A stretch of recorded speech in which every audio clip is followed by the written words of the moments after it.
આજે આપણે સ્ટાન્ડર્ડ 12 સાયન્સમાં સબ્જેક્ટ મેથ્સ એની અંદર ચેપ્ટર 4 જેનું નામ છે નિશ્ચયાયક અને ઇંગ્લિશમાં કહેવાય છે ડિટર્મિનન્ટ એના વિશે અભ્યાસ કરીશું. ફર્સ્ટ નિશ્ચયાયક શું છે, કોને કહેવાય એ જાણવા માટે આપણે જે લાસ્ટ ચેપ્ટર્સની જે શ્રેણી એના વિશે ચર્ચા કરીશું અને તેના પરથી નિશ્ચયાયક શું છે એની વ્યાખ્યા આપણે ડિફાઇન કરીશું. તો શ્રેણી શું છે? શ્રેણી એ સંખ્યાઓની લંબચોરસ ગોઠવણી છે જેને આપણે આ રીતે લખીએ છીએ. બોક્સની અંદર ઘટકો લખીએ છીએ. 1 2 3 4 5 6 7 8 9. આ શું છે? સંખ્યાઓની લંબચોરસ ગોઠવણી. હવે આ ગોઠવણીને આપણે જો એની કક્ષા કાઢવી હોય તો શ્રેણીની કક્ષા જે છે એ 2/3 3/3 2/2 2/3 3/2 એ રીતે આપણે કક્ષા આપણે વ્યાખ્યાયિત કરતા હતા. હવે આપણે આ શ્રેણીના ઉપર અલગ અલગ પ્રકારની પ્રક્રિયા કરતા હતા, જેમ કે સરવાળા, બાદબાકી, ગુણાકાર, શ્રેણીની પ્રાથમિક હારની પ્રક્રિયાઓ, શ્રેણીના સ્તંભની પ્રાથમિક પ્રક્રિયાઓ અને આ બધી પ્રક્રિયાઓ કર્યા બાદ જે તમને આન્સર મળતો હતો એ તમને આ પ્રકારે શ્રેણીના સ્વરૂપમાં જ મળતો હતો. બરાબર? સાચી વાત છે ને? ઓકે. તો જો આપણે આ શ્રેણીની ફિક્સ વેલ્યુ મેળવવી હોય, ફિક્સ્ડ વેલ્યુ મતલબ કે કોઈ ચોક્કસ કિંમત, ફોર એક્ઝામ્પલ 46 કે 48 કે 108 આ રીતે આપણે ફિક્સ કિંમત મેળવવી હોય તો કેવી રીતે મેળવાય? તો એના માટે નિશ્ચયાયક થાય છે. તો જે તમને શ્રેણી આપ્યો હોય એ શ્રેણીને પહેલાં આપણે નિશ્ચયાયકમાં ફેરવીએ છીએ અને ત્યારબાદ એના પર પ્રક્રિયા કરી આપણે એની કિંમત મેળવીએ છીએ. તો સપોઝ હું એક શ્રેણી લઈ લઉં છું. શ્રેણી 2 3 4 5 આ મારો શ્રેણી છે, એને હું નામ આપી દઉં છું A. હવે આ જે ગોઠવણી છે આ બોક્સના અંદર ઘટકો લખેલા છે, એને હું ઊભી લાઈનના અંદર ઘટકો લખું છું 2 3 4 5. આ જે બંને ઊભી લાઈન છે એ માનાનું ચિહ્ન નથી, જસ્ટ આ બંને ઊભી લાઈન છે અને એ જે દર્શાવે છે નિશ્ચયાયક દર્શાવે છે. તો એને આપણે નિશ્ચયાયક A વડે દર્શાવી શકીએ છીએ, અથવા તો એને ડિટર્મિનન્ટ A અથવા ડેલ્ટા, આ ત્રણ રીતે આપણે નિશ્ચયાયકને દર્શાવી શકીએ છીએ. હવે આ જે છે એ તમારો થશે અગ્રવિકર્ણ અને આ તમારો થશે પ્રતિવિકર્ણ. અગ્રવિકર્ણના બંને ઘટકનો ગુણાકાર કરીએ, એમાંથી પ્રતિવિકર્ણના બંને ઘટકનો ગુણાકાર કરીને આપણે બાદ કરીશું તો આપણને કોઈ ફિક્સ વેલ્યુ મળશે. સપોઝ અમે ગુણાકાર કરીએ અગ્રવિકર્ણનો તો 5 × 10 - 4 × 12 તમારો આન્સર આવે છે -2. આ -2 જે છે એ તમારી ફિક્સ વેલ્યુ છે, ચોક્કસ કિંમત છે. તો આ જે ચોક્કસ કિંમત છે એને કહેવાશે શ્રેણીનો નિશ્ચયાયક. તો આ રીતે આપણે શ્રેણી જે આપ્યો હોય એના પરથી નિશ્ચયાયકનું મૂલ્ય આપણે શોધી શકીએ છીએ. તો આના પરથી નિશ્ચયાયકની વ્યાખ્યા એક આ પ્રમાણે થશે. નિશ્ચયાયક કોઈ n કક્ષાવાળા ચોરસ શ્રેણી A is equal to Aij સાથે સંકળાયેલી સંખ્યા, વાસ્તવિક સંખ્યા અથવા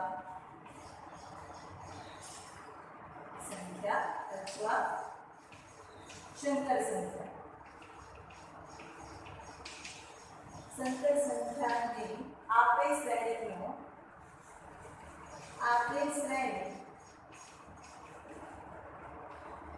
એનો નિશ્ચયાયક કહે છે. શું છે વ્યાખ્યા નિશ્ચયાયકની? ફરીથી જોઈ લઈએ.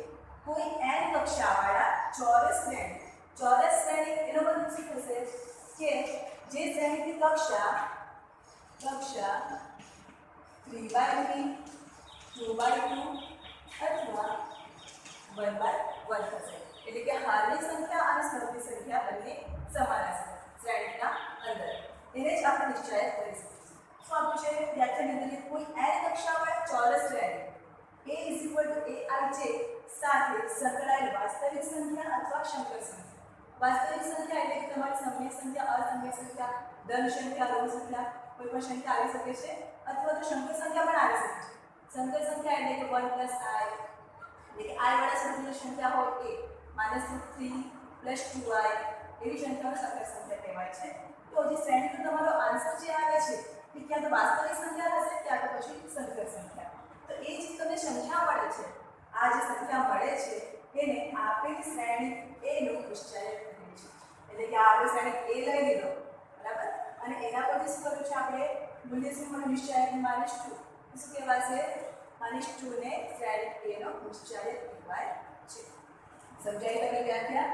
હવે તેને સંકેતમાં તેને એટલે કોને નિશ્ચયકને નિશ્ચયકને સંકેતમાં નિશ્ચયક a વચ્ચાશે શું નિશ્ચયક a. ધ્યાન રાખજો કે આ તમારું માનાંક નથી, એ તમારું માનાંક અંદર લખેલો છે એવું નહીં ગણાશે. સપોઝ તમે પાછું એવું ધારી લો એ માનાંકમાં છે તો જે તમારી વેલ્યુ મળશે સપોઝ -2 તો તમે શું કરી નાખશો એને પાછું માનાંક તમે પ્લસ કરી નાખશો. પણ આ ભૂલ કરતા નહીં. આ તમારે ખાસ ધ્યાનમાં રાખવાનું છે કે આ નિશ્ચયક દર્શાવે છે, માનાંક દર્શાવતું નથી. તેને સંકેતમાં નિશ્ચયક a અથવા ડિટરમિનન્ટ a અથવા ડેલ્ટા વડે દર્શાવાય છે. સપોઝ આપણે શ્રેણી a લઈ લઈએ. દાખલા તરીકે શ્રેણી a = a b c d હોય તો તેનો નિશ્ચયક શ્રેણી a નો નિશ્ચયક એટલે શું બે ઊભી લાઈનના અંદર a લખી દેવાનું અને જે બોલવા બોક્સ આપ્યું છે એ જગ્યા પર શું આવી જશે બંને જગ્યા પર ઊભી લાઈન આવી જશે. એટલે તમારા જે ઘટકો છે એ તમારા s ગ્રુપ રહેશે.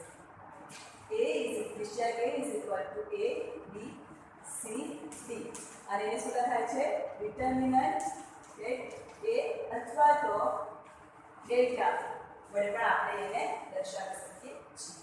હવે બીજું નિશ્ચયકમાં શું ખાસ ધ્યાનમાં રાખવાનું છે કે જે તમારો શ્રેણિક છે એ ફક્ત તમારો ચોરસ શ્રેણિક જ હોવો જોઈએ. ચોરસ શ્રેણિકનો મતલબ શું કે એ તો 2/2 મેટ્રિક્સ હોવો જોઈએ, 3/3 કક્ષા હોવી જોઈએ અને ક્યાં તો 1/1 કક્ષા હોવી જોઈએ. સપોઝ આપણે લંબચોરસ શ્રેણિક કહીએ 2/3 તો એને ચોરસ કહેવાશે નહીં, ચોરસ શ્રેણિક નહીં કહેવાય. એટલા માટે એનો નિશ્ચયક આપણે વ્યાખ્યાયિત નહીં કરી શકીએ. એટલે નિશ્ચયકના માટે શું કહીએ કેવો શ્રેણિક હોવો જોઈએ તો ચોરસ શ્રેણિક હોવો જોઈએ. તો આ થઈ નિશ્ચયકની વ્યાખ્યા. સમજાયું બધાને? બહુ સિમ્પલ છે. શું કરીએ છીએ આપણે જે શ્રેણિક છે એને જ આપણે નિશ્ચયકમાં પરિવર્તિત કરીએ છીએ અને પછી આપણે એનું મૂલ્ય શોધીએ છીએ. ઓકે, હવે આગળ છે એક કક્ષાવાળો શ્રેણિક. એક કક્ષાવાળો શ્રેણિક. એક કક્ષાવાળો શ્રેણિક એનો મતલબ શું થશે કે જેની હાર એક હશે અને કોલમ એક હશે તેને કહેવાશે એક કક્ષાવાળો શ્રેણિક. સપોઝ આપણે લઈ લઈએ જો શ્રેણિક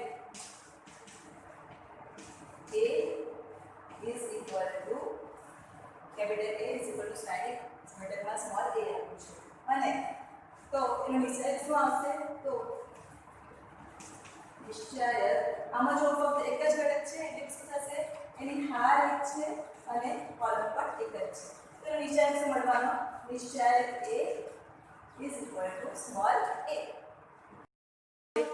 બે કક્ષાવાળા શ્રેણીના નિશ્ચયક વિશે વાત કરીશું.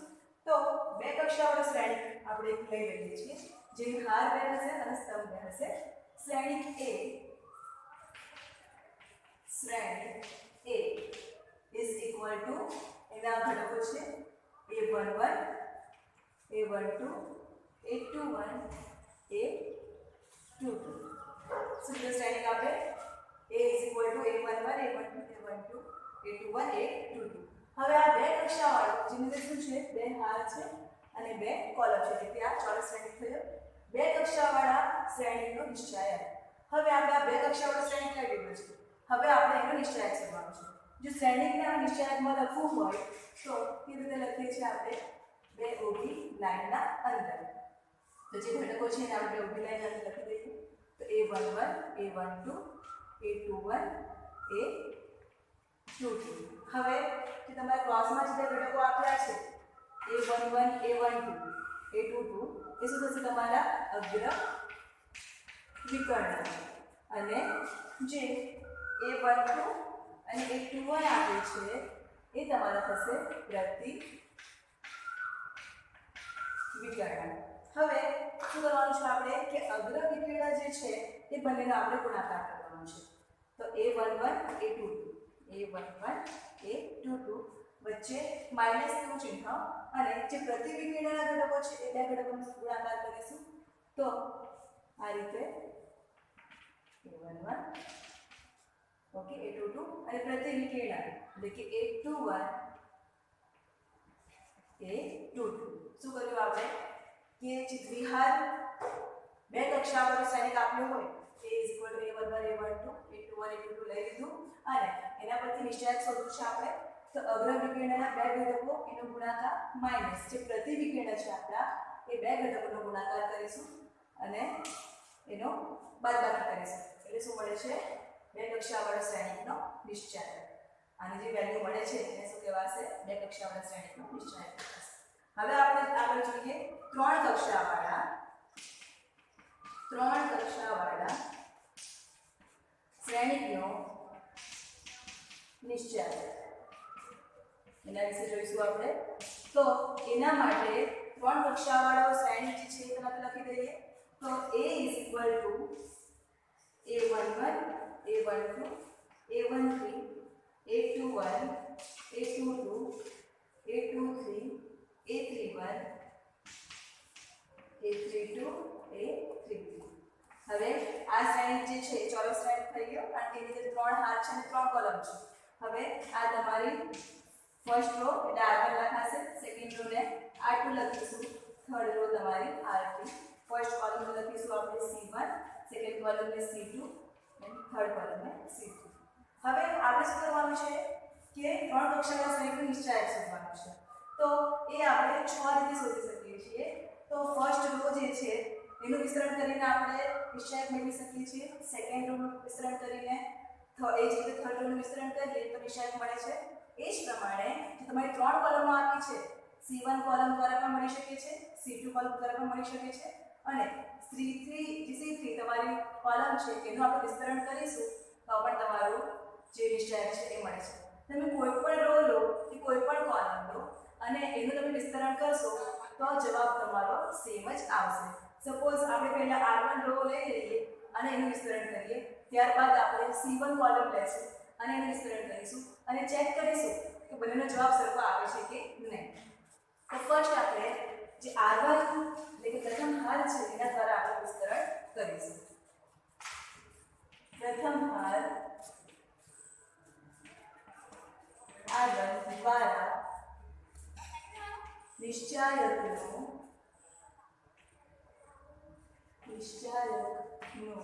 વિસ્તરણ.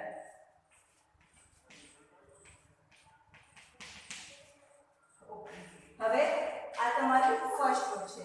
આપણે ફર્સ્ટ રો દ્વારા જે નિશ્ચયાંક આપ્યો છે એનું આપણે વિસ્તરણ કરવાનું છે. તો એના માટે સ્ટેપ 1 જે છે આ તમારે ખાસ ધ્યાન રાખવાની જરૂર છે. સ્ટેપ 1 બરાબર ધ્યાનથી સમજો. સ્ટેપ 1 છે એ શું કરવાનું કે તમારી પ્રથમ હાર આ છે. પ્રથમ હારમાં જે પહેલો ઘટક છે a11 એને લખી દઈએ a11. ઓકે. હવે a11 ને આપણે -1 રેઝ ટુ 1 a11 નો મતલબ શું કે આ જે ઘટક છે એ પહેલી હાર અને પહેલી કોલમના અંદર આવેલો છે એટલે આ જે બે સંખ્યા છે 11 એનો આપણે -1 જે છે એની ઘાત ઉપર સરવાળો કરીશું. -1 રેઝ ટુ 1 + 1 અને શું કર્યું a11 સાથે ગુણાકાર કર્યો. હવે આટલું કર્યા બાદ આ a11 ઘટક જે છે એ જે હારમાં અને જે કોલમમાં આવે છે એને આપણે ભૂલી જવાનું છે. આ હારમાં આવે છે a11 ઘટક અને આ કોલમમાં આવે છે બરાબર, એને આપણે ભૂલી જઈએ અને જે બાકી રહેલા ઘટકો છે A22 A23 A32 A33 એ બાકી રહેલા ઘટકોને આપણે નિશ્ચયકની અંદર લખી દઈશું અને -1 + 1 + 1 * A11 સાથે આપણે ગુણી દઈશું. હવે જે બાકી રહેલા ઘટકો છે એને આપણે નિશ્ચયકની અંદર લખી દઈએ. કયા ઘટકો બાકી છે તો A22 અને A23 બીજા છે A32 થર્ડ રોમાં અને A33 તો તમને શું મળે છે -1 * 1 + 1 A11 અને નિશ્ચયકની અંદર તમને બે કક્ષાવાળો નિશ્ચય મળે છે. શું કર્યું આપણે કે પહેલા તો પહેલી રોમાં જે ફર્સ્ટ ઘટક હતો એ લઈ લીધો એની સાથે -1 આ જે ઘટક છે એની જે કઈ સંખ્યા આપેલી છે એનો આપણે સરવાળો કર્યો અને થર્ડ શું કર્યું આપણે કે આ ઘટક જે હાર અને જે કોલમમાં આવેલું છે એને આપણે બાદ કરી મતલબ એને આપણે ભૂલી ગયા અને જે બાકી રહેલા જે ઘટકો છે એને આપણે નિશ્ચયકની અંદર લખી દીધું છે. હવે આ ફર્સ્ટ રોમાંનો પહેલો ઘટક તો થઈ ગયો. હવે સ્ટેપ 2 શું કરીશું આપણે સ્ટેપ 2 જે પહેલી હારમાં બીજો ઘટક A12 એને લખી દઈએ A12. હવે A12 ને આપણે -1 A12 નો મતલબ શું થશે કે પહેલી હાર અને બીજા કોલમમાં આવેલું છે આ ઘટક. તો A12 જે લખેલા છે આ બે સંખ્યાઓનો -1 ની ઉપર આપણે સરવાળો કરી દેવાનો -1 + 1 + 2. ઓકે. હવે જે A12 ઘટક છે એ જે હારમાં આવેલો છે અને જે કોલમમાં આવેલો છે એને આપણે બાદ કરીશું અને બાકી જે ઘટકો બચે છે એને આપણે નિશ્ચયકની અંદર લખીશું. બાકી કયા બચશે A21 A23 third રોમાં A31 A33. Okay. હવે આગળ સ્ટેપ 3 હવે કયો ઘટક બાકી રહ્યો ફર્સ્ટ રોની અંદર પહેલો અને બીજો ઘટક તો થઈ ગયો. હવે ત્રીજો ઘટક તો ત્રીજો ઘટક કયો છે તમારો A13 એને સાથે શું ગુણવાનું -1 + 3 કરવાનું એટલે કે પહેલી હાર અને ત્રીજી કોલમ એનો સરવાળો. ઓકે. હવે નિશ્ચયકની અંદર શું લખવાનું છે જે આ A13 જે હાર અને જે કોલમમાં આવેલો છે એના સિવાયના ઘટકો આપણે લખવાના છે. તો એના સિવાય કયા ઘટકો બાકી રહે છે તો A21 A22 A31 A32 આ તમારી first raw and third column આપણે ભૂલી જઈએ તો આટલા બાકી રહેશે એને આપણે લખવાનું છે A21 A22 A31 A32. હવે સ્ટેપ 4 હવે આજે તમારે 3 સ્ટેપ મળ્યા છે બરાબર. જે તમારું આપણે શાના દ્વારા વિસ્તરણ કરવાનું છે તો R1 ફર્સ્ટ રો દ્વારા આપણે વિસ્તરણ કરવાનું છે તો શું મળશે આપણને નિશ્ચયકની વેલ્યુ મળશે. તો હવે જો નિશ્ચયકની વેલ્યુ આપણે મેળવવી હોય તો એના માટે શું કરવું પડશે આ ત્રણ ઘટક દ્વારા આપણે વિસ્તરણ કર્યું સ્ટેપ 1 સ્ટેપ 2 અને સ્ટેપ 3 ની અંદર. હવે આ ત્રણ સ્ટેપનો આપણે સરવાળો કરીશું તો એના પરથી આપણને નિશ્ચયકનું મૂલ્ય મળશે. તો નિશ્ચયક A જે ત્રણ સ્ટેપ છે એનો આપણે સરવાળામાં લખી દઈએ તો -1 * 1 + 1 એટલે થઈ જવાનું તમારું -1 / 2 A11. હવે આ જે આપણે છે લખી દઈએ નિશ્ચયકની અંદર A22 A23 A32 A33 plus જે બીજું સ્ટેપ છે એ લખી દઈએ -1 * 2 + 1 2 + 1 is 3 A12 નિશ્ચયકની અંદર આપણું છે A21 A23 A31 A33 plus ત્રીજું સ્ટેપ પ્લસ -1 * 3 + 1 is 4 A13 નિશ્ચયક આપણું છે A21 A22 A31 A32 ત્રણ સ્ટેપનો આપણે સરવાળો કર્યો. હવે -1 * 2 છે અહીંથી લખીશું એટલે ઓપ્શન એટલા માટે -1 * 2 એટલે તમારા +1 થઈ જશે એટલે કે સ્પષ્ટ લખતા નથી. હવે A11 લખી દઉં છું A11. હવે આ શું થયું તમારું બે કક્ષાવાળો નિશ્ચયક છે. જો બે કક્ષાવાળો નિશ્ચયક હોય અને જો આપણે એનું મૂલ્ય મેળવવું હોય તો શું કરીએ છીએ આપણે કે જે અગ્ર વિકર્ણ છે એ બંનેનો ગુણાકાર કરીએ છીએ. તો ગુણાકાર કરીએ A22 A33 વચ્ચે આપણે માઇનસ ચિહ્ન કાઢ્યું છે. ઓકે, આ જ તમારું છે બે કક્ષાવાળું શ્રેણીનો નિશ્ચય. પછી પ્રતિવિકર્ણ જે છે એ બેના ઘટકનો ગુણાકાર કરીએ છીએ. 8 * 8 * 3. તો ફર્સ્ટ જે સ્ટેપ છે તમારું પહેલું પદ એ તમારું કમ્પ્લીટ થઈ ગયું. સેમ તમારું બીજું પદ અને ત્રીજું પદ પણ આપણે એક જ લખવાનું છે. તો -1/3 અને મને 3 થાય તો તમારું થઈ જશે માઇનસ a12 ક્રોસ ગુણાકાર a21 a33 પ્રતિવિકર્ણનો ગુણાકાર -a31 a23. ઓકે, હવે આજે તમારું ત્રીજું પદ બાકી રહ્યું ને આપણે આગળ લખીશું અહીં -1/4 એટલે તમારા પ્લસ થઈ જશે +a13 અગ્રવિકર્ણનો ગુણાકાર તો a21 a32 માઈનસ પ્રતિવિકર્ણનો ગુણાકાર a31 a22. ઓકે, આજે સમજ પડી. હવે શું કરવાનું છે કે a11 જે છે કૌંસ અંદર ગુણી દેવાના છે. એ તમને ફાઇનલ નિશ્ચય તમારો મળી જશે. નિશ્ચય a is equal to a11 a22 a33 a11 a22 a33 minus a11 a32 a23 a32 a23. હવે માઈનસ બીજું પદ છે એ લખીશું તો માઈનસ a12 a21 a33. હવે minus minus plus a12 a31 a23. Okay, હવે ત્રીજું પદ છે એ કાઉન્ટ છોડી દઈએ તો plus a13 a21 a32 plus અને minus minus a13 a31 a22. તો આ તમારો નિશ્ચય મળ્યો. જે શું કર્યું આપણે પ્રથમ હાર દ્વારા વિસ્તરણ કર્યું તો આ નિશ્ચયનો જવાબ તમને મળે છે. હવે શું કરીશું આપણે ફર્સ્ટ કોલમ લઈ લઈએ. પ્રથમ કોલમ દ્વારા વિસ્તરણ કરીએ.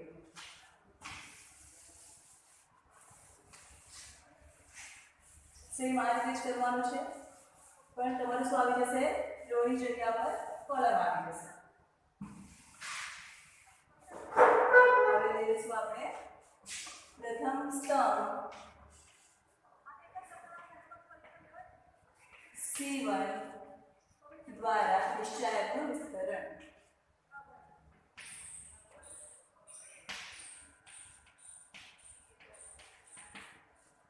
ઓકે, સેમ સ્ટેપ 1 2 3 એ રીતે જ કરવાના છે. હવે સમ કરવાનું છે વિસ્તરણ આપણે પહેલી કોલમમાં. ઓકે, તો પહેલી કોલમમાં જે પહેલો ઘટક હોય સ્ટેપ 1 તમારું શું આવવાનું? પહેલી કોલમમાં પહેલો ઘટક એટલે તમારો a11 એની સાથે ગુણવાના માઈનસ. બરાબર, હવે જે બે સંખ્યા છે પહેલી હાર અને પહેલી કોલમમાં આવેલું છે એટલે એ બંનેનો ઉપર સરવાળો.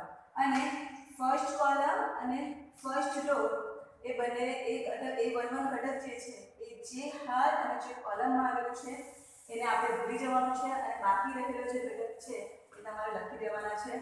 તો આ શું આપણું નિશ્ચયની અંદર a22 a23 a32 a33. આ તમારું સ્ટેપ 1 કમ્પ્લીટ. હવે સ્ટેપ 2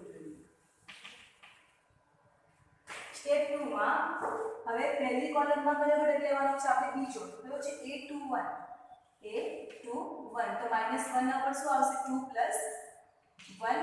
હવે બીજી હાર અને પહેલી કોલમ ભૂલી જવાની છે. બાકી શું બચવાનું તમારું a12 a13 અને a32 a33. ઓકે, હવે સ્ટેપ 3 પહેલી કોલમમાં ત્રીજો ઘટક કયો છે a31 એટલે -1 પર શું આવશે 3 + 1 હવે પહેલી કોલમ અને શું આવશે આ તમારી first column and third row એ તમારી કેન્સલ થઈ જશે એટલે બાકી શું બચવાનું તમારું a12 a13 a22 a23. આ તમારો સ્ટેપ 3. હવે શું કરવાનું છે આપણે એ ત્રણ સ્ટેપનો આપણે સરવાળો કરવાનો છે. તો શું થશે એના પરથી નિશ્ચય a. હવે હું ડાયરેક્ટ લખીશ નિશ્ચય a -1 + 1 + 1 છે -1 + 2 is 1 થઈ જશે. હવે એટલે તે લખી નથી a11. હવે જે તમારું બે કક્ષાનો નિશ્ચાયક છે એનો ડાયરેક્ટ હું ક્રોસ ગુણાકાર કરી દઉં છું. અગ્ર વિકર્ણ ગુણાકાર તો a22 a33 પછી શું આવશે માઈનસ પ્રતિ વિકર્ણનો ગુણાકાર તો a32 a23 ઓકે. હવે જે બીજો ઘટક છે એનો સરવાળો કરીએ તો -1 + 2 + 1 2 + 1 સુધી જશે 3 એટલે -1 * 3 થાય તો તમારું શું આવવાનું માઈનસ નીચે લખી દો માઈનસ. હવે બાકી શું બચ્યું ઘટક a21 હવે આ બે કક્ષાનો નિશ્ચાયક છે તેનો ગુણાકાર કરીએ અગ્ર વિકર્ણનો ગુણાકાર તો a12 a33 માઈનસ પ્રતિ વિકર્ણ છે તમારી પાસે a32 a13. હવે ત્રીજો સ્ટેપ જે છે એનો સરવાળો કરીશું તો -1 * 3 + 1 3 + 1 is 4 -1 * 4 તમારું 1 થઈ જશે એટલે બાકી શું લેવાનું a31 ક્રોસ ગુણાકાર કરીશું તો a12 a23 minus a22 a13 okay. હવે શું કરવાનું છે આપણે કૌંસ છોડી દઈએ તો a11 a22 a33 minus a11 a32 a23 એટલે આ પહેલું પદ તમારું કમ્પ્લીટ. હવે minus a21 a12 a33 try કરીએ પછી શું આવશે minus minus plus a21 a32 a13. હવે ત્રીજું સ્ટેપ જોઈએ તો પ્લસ a31 a12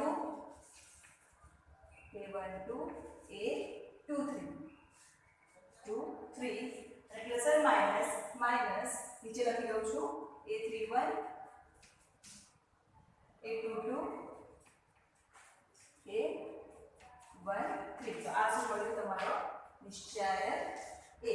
શાના દ્વારા એ નિશ્ચાયક મળ્યું છે કે આપણે પ્રથમ સ્તંભનું વિસ્તરણ કર્યું ત્યારે.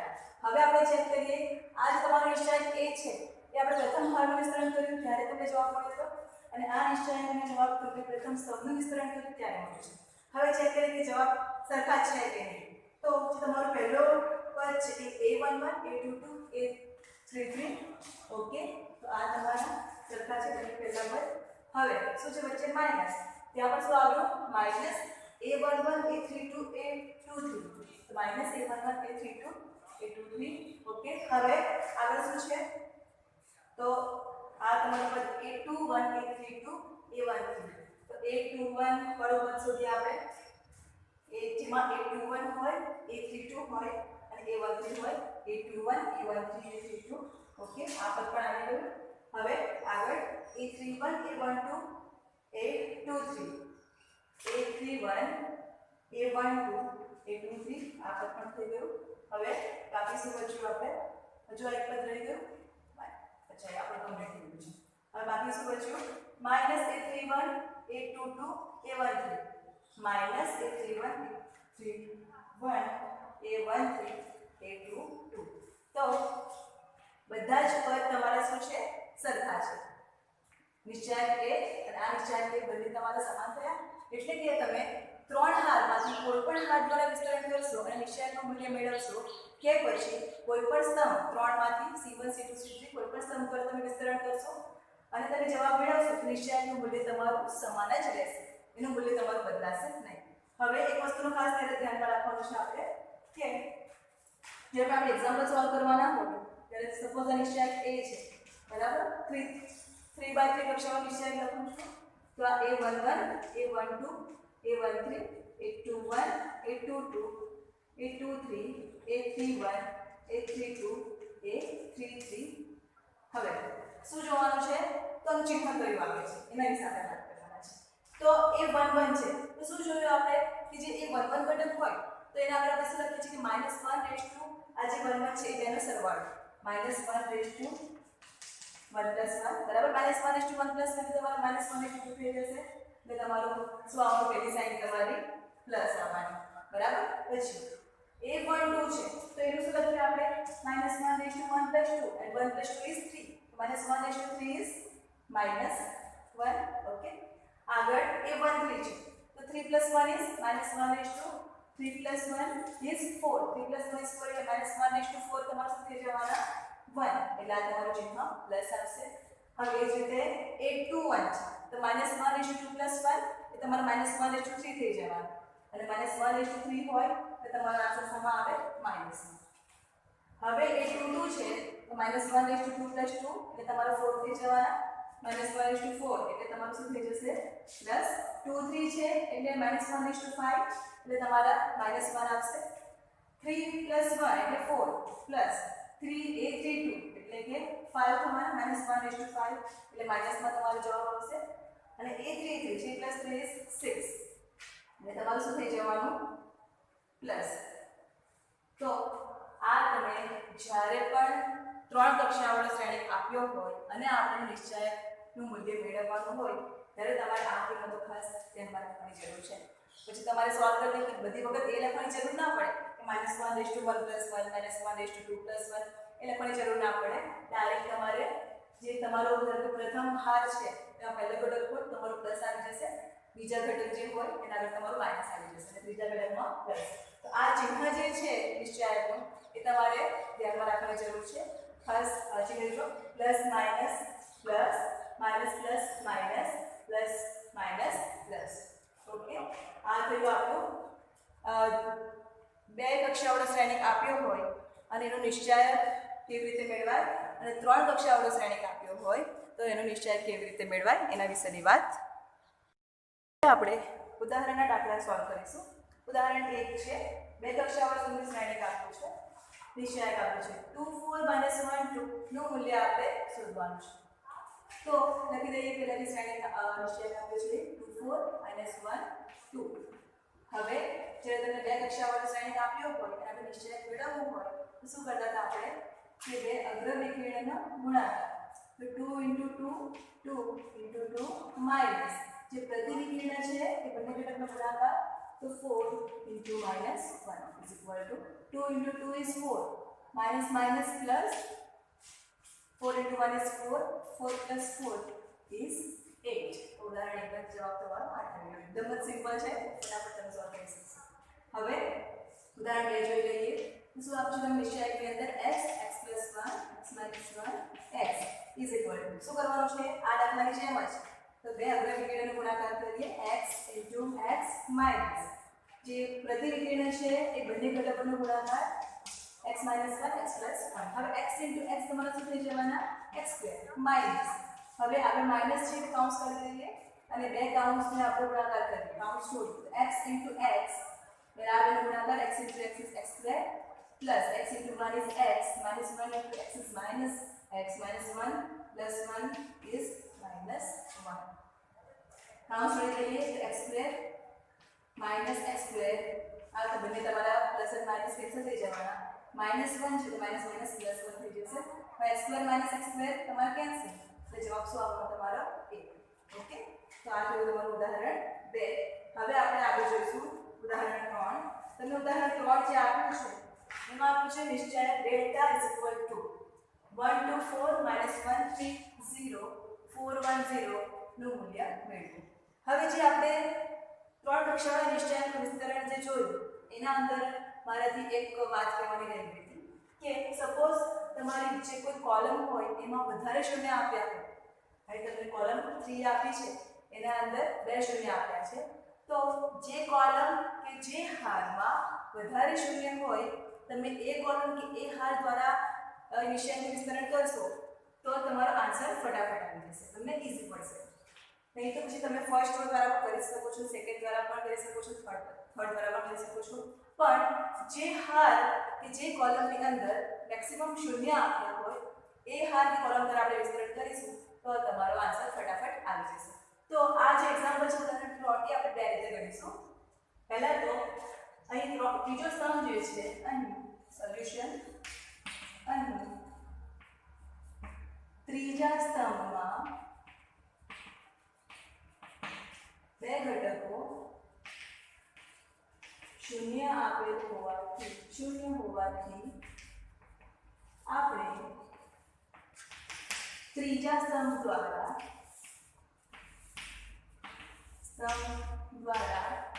નિશ્ચયાકનું વિસ્તરણ કરીશું. વિસ્તરણ કરીશું. ઓકે, તો એના માટે શું લખ્યું છે? ડેલ્ટા આપ્યું છે. બરાબર. હવે ત્રીજા સ્તંભ દ્વારા કરવાનું છે. ત્રીજો સ્તંભ તમારો આ છે 4 0 0 તમારો ત્રીજો સ્તંભ છે. તો ત્રીજા સ્તંભની અંદર જે પહેલો ઘટક છે કયો છે? તો 4. હવે ત્રીજો સ્તંભ અને એ ખાસ ધ્યાન રાખવાની છે. આપણે શું જોયું? તો પ્લસ માઇનસ માઇનસ ચિહ્ન તમારા ત્રિકક્ષાવાળો વિષય આપણે ભણી ગયા માઇનસ પ્લસ માઇનસ અને પ્લસ માઇનસ પ્લસ. બરાબર. હવે આ તમારો પહેલો ઘટક છે. ત્રીજી કોલમની અંદર પહેલો ઘટક છે એટલે આ તમારો શું આવે? a 1 3 લખી પ્લસ 1 4 એટલે આ તમારું શું થવાનું? પ્લસ પ્લસ ચિહ્ન આવશે તો 4 લખી દઈએ કારણ કે -1 રેઝ ટુ 4 થાય છે તો તમારું પ્લસ થઈ જાય. હવે શું કરવાનું કે આ ઘટક જે છે એ જે હારમાં આવેલા હોય અને જે કોલમમાં આવેલા હોય એને ભૂલી જવાનું છે અને બાકી રહેલા ઘટકો લખી દેવાના છે. તો કયા બાકી છે? -1 3 4 1 -1 3 4 1. હવે આ થઈ ગયું. હવે આ ત્રીજી કોલમની અંદર બીજો ઘટક કયો છે? તમારો 0. પણ એનું ચિહ્ન શું આવવાનું છે? તમારું માઇનસ. તો -0. હવે આ છે તમારું સમાન આવેલું છે ત્રીજી કોલમ અને બીજી રો. આ બેને ભૂલી જવાનું. શું બાકી રહેશે? 1 2 બાકી રહેશે અને 4 1 બાકી રહેશે. જે બાકી રહેલા ઘટકો હોય નિશાનની અંદર લખી દેવાના. હવે જે તમારો ત્રીજી કોલમમાં ત્રીજો ઘટક કયો છે? તો 0. હવે ચિહ્ન શું આવવાનું? એનું પ્લસ. ઓકે. હવે ત્રીજી કોલમ અને ત્રીજી હાર બરાબર એમાં આવેલું છે 0 તો આને ભૂલી જવાનું છે એટલે બાકી શું બચશે? 1 2 -1 3 આ નિશ્ચય તમારો બાકી રહેશે. હવે is equal two 4 as it is અને બે કક્ષાનો નિશ્ચય છે તો આપણે એનું મૂલ્ય શોધીશું. તો ડાયરેક્ટ લખું છું -1 * 1 -1 4 * 3 નો ગુણાકાર 4 * 3 is 12 પણ તમારું ચિહ્ન શું આવશે? માઇનસ અને 12 -0 0 into તમે કોઈ પણ સંખ્યા કરશો તો તમારો જવાબ શું આવવાનો છે? 0. 1 into 1 -8 plus 0 3 -1 plus 2 is equal to 4. -1 - 12 is -13 -0 into તમે કોઈ પણ સંખ્યા કરશો એટલે 0 આવશે plus 0 is equal to 4 બરાબર છે 4 ને 5 તો આ છે પ્રોબ્લેમ. આન્સર તમારો શું આવે છે? -52. ઓકે. તો આ સારા દ્વારા તમને આન્સર મળ્યો છે કે ત્રીજી સ્તંભ દ્વારા આપણે નિશ્ચયાંક વિસ્તરણ કર્યું એના દ્વારા મળ્યો. હવે આપણે શું કરીશું? R1 દ્વારા ફર્સ્ટ રો દ્વારા આપણે નિશ્ચયાંક વિસ્તરણ કરીશું. એના દ્વારા પણ તમારો આન્સર શું આવશે? સેમ જ આવશે.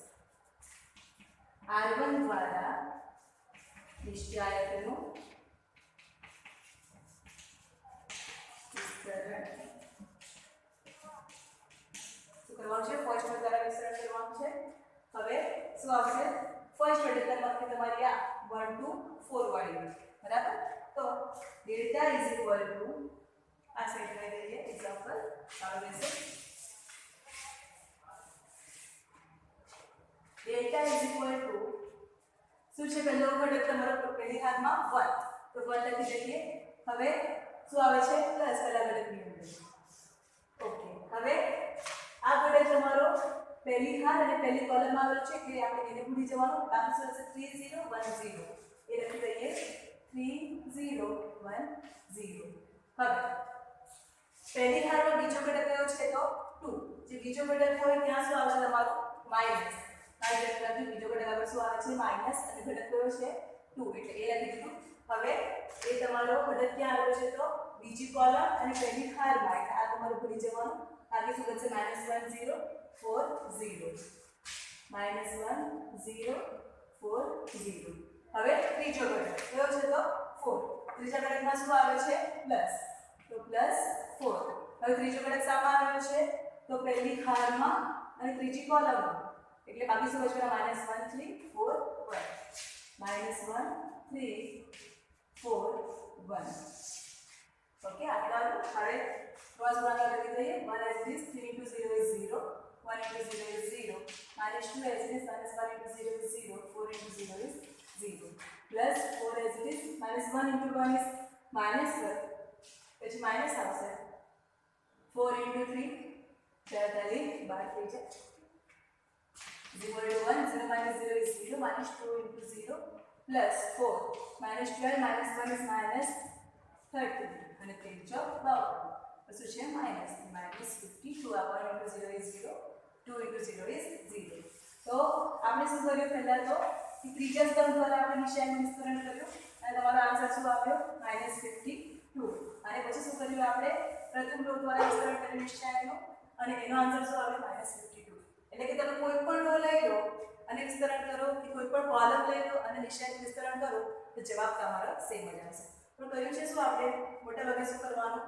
કે જે રો કે જે કોલમની અંદર વધારે શૂન્ય આપ્યા હોય એ રો કે કોલમ દ્વારા વિસ્તરણ કરવાનું કે જે તમારો ફટાફટ આન્સર આવી જાય નહીં તો પછી તમારે બધા એક્ઝામ્પલમાં સેમ કે R1 દ્વારા વિસ્તરણ કરવું હોય તો પણ ચાલે ઓકે હવે આપણે આગળ જોઈશું ઉદાહરણ 4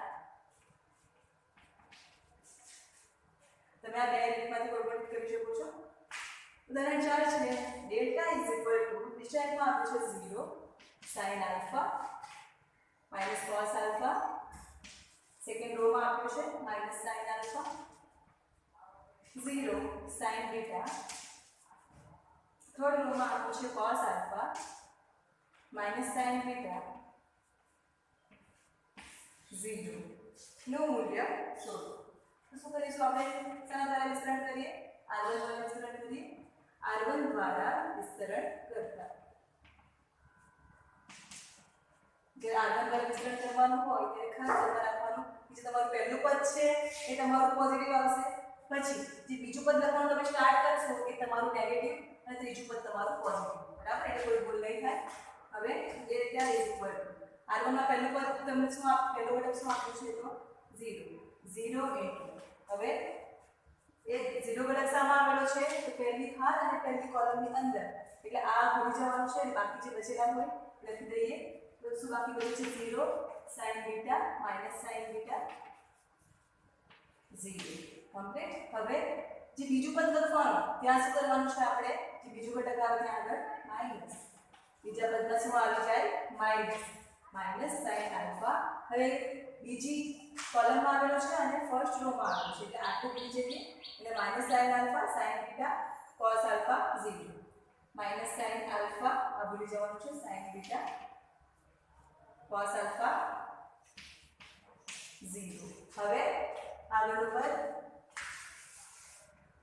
હવે ત્રીજું પદ શું આવે છે તમારું પ્લસ એટલે શું આવે plus into minus cos alpha એટલે પ્લસ અને માઇનસ તમારું માઇનસ થઈ જશે એટલે લખી દઉં છું માઇનસ cos આલ્ફા હવે જે cos આલ્ફા જે છે એ જે હાર અને કોલમ આવેલા છે એને તમારે કેન્સલ કરી દેવાની છે અને બાકી બીજા ઘટકો sin આલ્ફા 0 cos આલ્ફા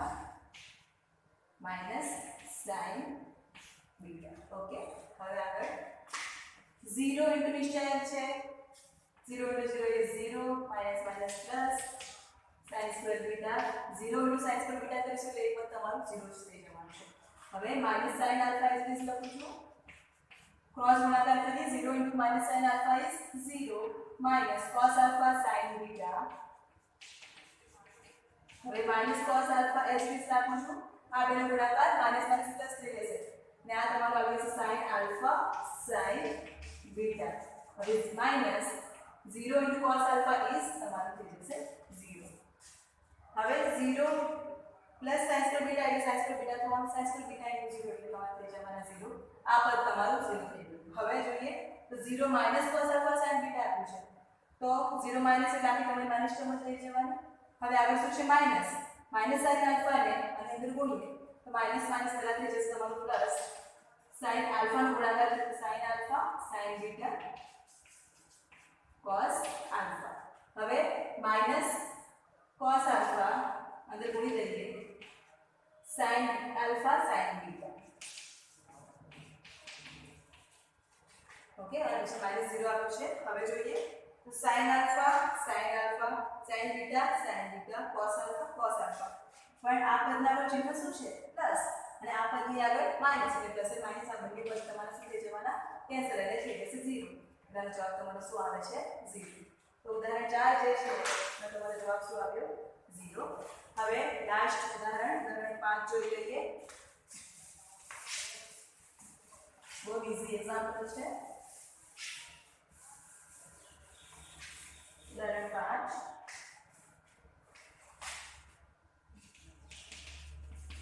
રકમ આપી છે. જો નિશાળમાં 3x x1 is equal to 3 2 4 1 હોય તો x નું મૂલ્ય શોધો. હોય તો x નું મૂલ્ય શોધો. બે નિશ્ચયક આપ્યું છે અને વચ્ચે તમને ઇક્વલ ચિહ્ન આપ્યું છે. ઓકે, હવે આ બે અક્ષરનો નિશ્ચયક છે તો ક્રોસ ગુણાકાર કરીશું. 3 into 1 is 3 x વચ્ચે minus x into x is x square. આ તમારો સોલ્યુશન છે. is equal to 3 into 1 is 3 4 into 2 is 8 પર વચ્ચે માઈનસ આવી જશે. ઓકે, હવે x square નું મૂલ્ય x નું મૂલ્ય શોધવાનું છે. x વાળું પદ જે છે આપણે એને સૂત્ર કરતા બનાવીશું. તો -x square છે ને જ જવા દઈએ. આજે +3 છે ને બરાબરની બીજી બાજુ લઈ જઈશું તો તે જશે -3. +3 -3 કેન્સલ એટલે બાકી શું રહેવાનું -x square is equal to -8. હવે માઈનસ કેન્સલ માઈનસ ઉપર x square is equal to 8. હવે 8 ને આપણે 4 into 2 લખી શકીએ. ઓકે, હવે વેલ્યુ સારી મેળવવાની છે આપણે x ની તો બંને બાજુ વર્ગમૂળ લેશું એટલે પ્લસ અને માઈનસ થઈ જશે અને 4 નું વર્ગમૂળ શું નીકળવાનું 2 અને 2 નું √2 થઈ જશે. માટે x is equal to +2 √2. આ છે તમારી x ની વેલ્યુ. તો અહીં તમારા ઉદાહરણ પૂરા થાય છે. ઓકે, હવે આપણે કાલે જોઈશું સ્વાધ્યાય 4.1. ત્યાં સુધી એકવાર પ્રેક્ટિસ કરી લેજો. કાલે મળીશું.